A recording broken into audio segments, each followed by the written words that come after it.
তো শয়তানের পতাকা দেখা যায় না, কিন্তু শয়তানের দোসরদের গুলো তো দেখা যায়, ঠিক না?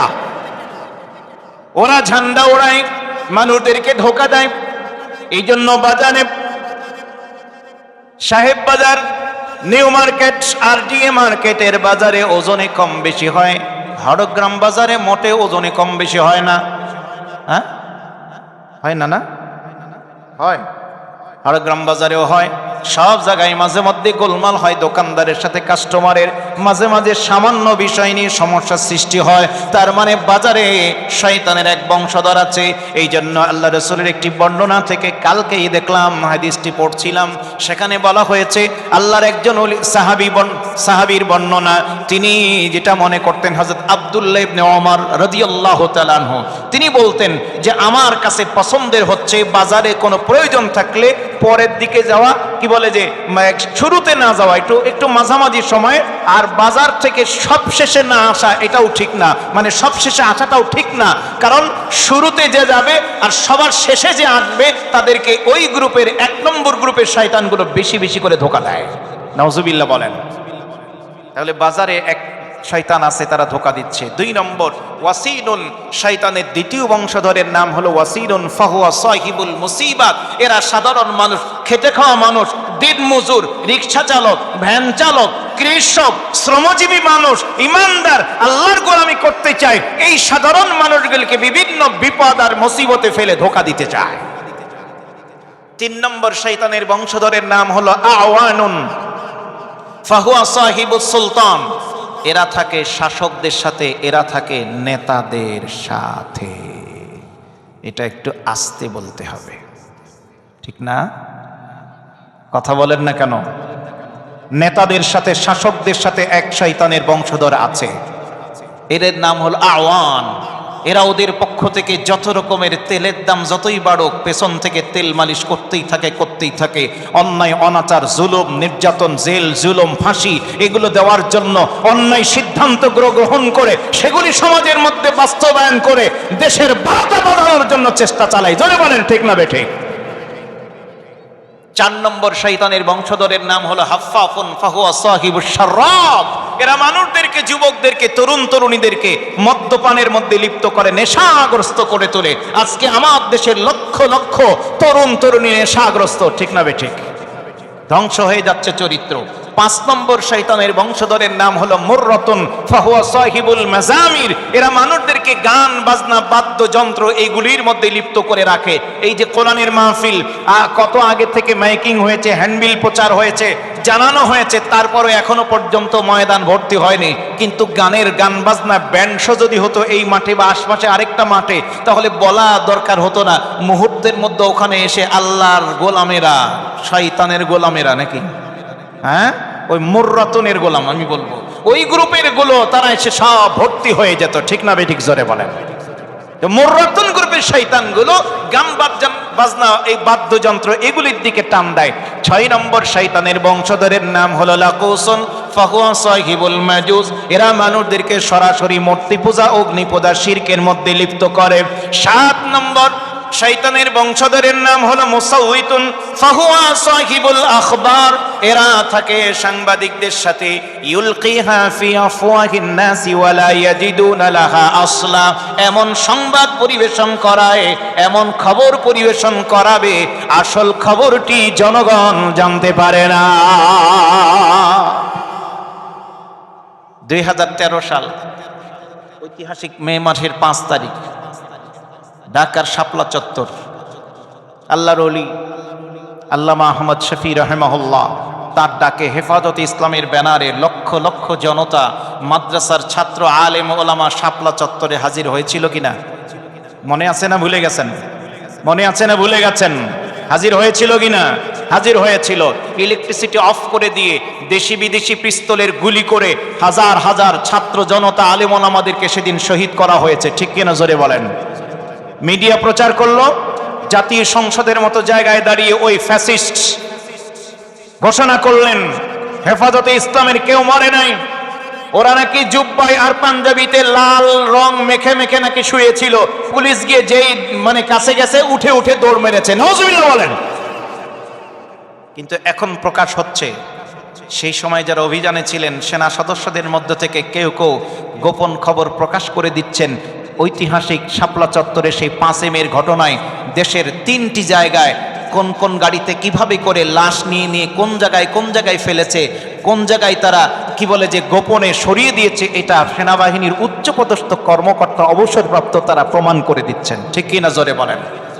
তাহলে রাসূলের হাদিস দেখেন, খেয়াল করেন, 7 নম্বর বংশধর শয়তানের, এরা এমন কাজ করে আসল খবর জনগণ যেন জানতে না পারে, বুঝতে না পারে।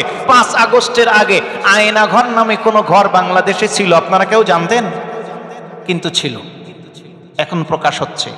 তার মানে ওই যে খেয়াল করেন মেলান, 7 নম্বর বংশধর এমন কাজ করাবে আসল খবর জনগণ জানতে পারবে না।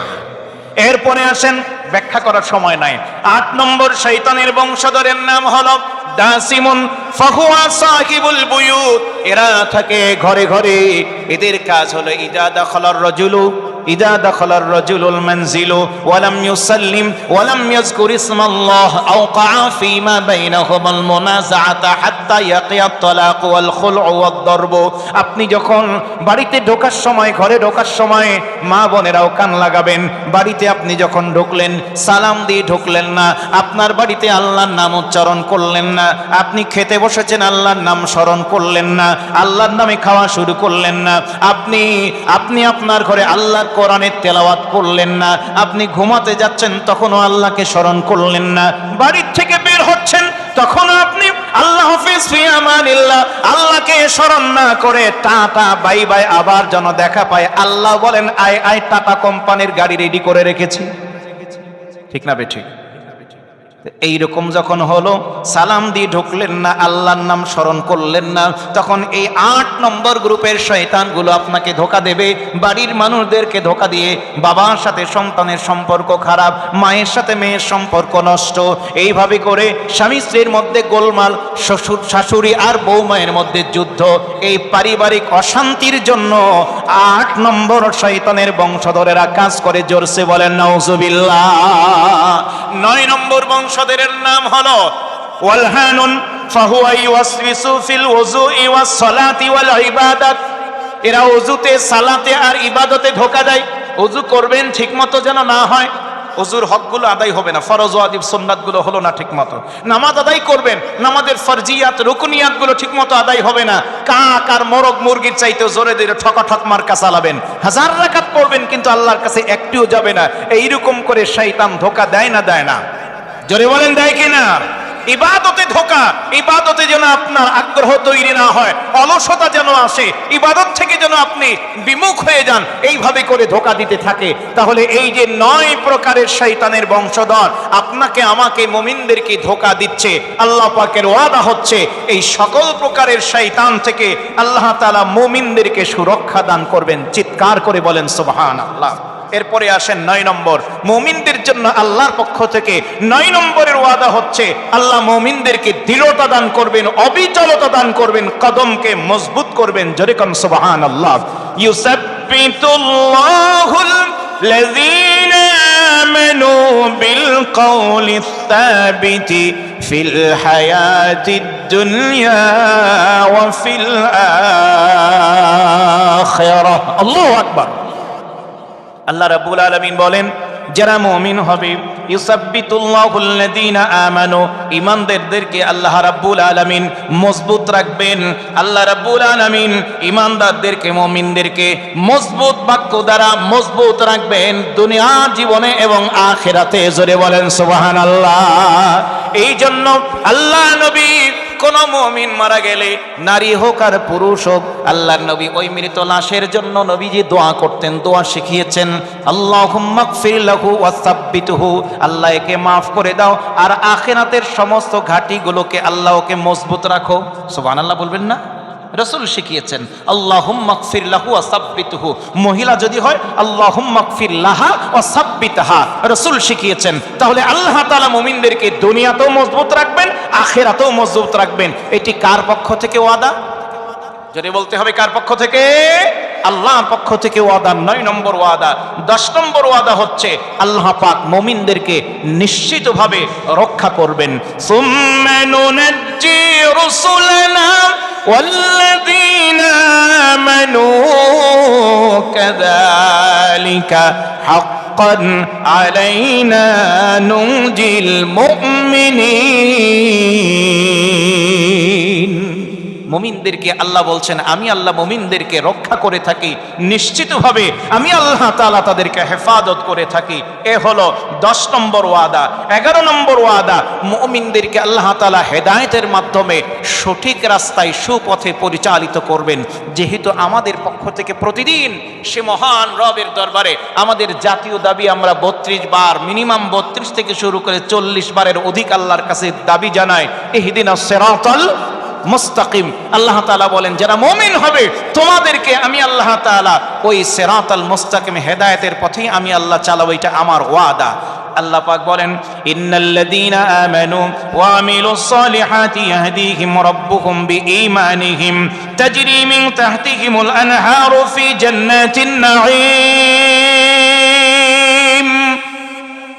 আল্লাহ পাকের ঘোষণা, যারা ঈমান এনেছে আর নেক আমল করেছে ঈমানের দাবিতে, ঈমানের দাবি অনুযায়ী আল্লাহ পাক বলেন আমি রব্বুল আলামিন তাদেরকে অবশ্যই সুপথে পরিচালিত করব। জোরে বলেন আল্লাহু আকবার।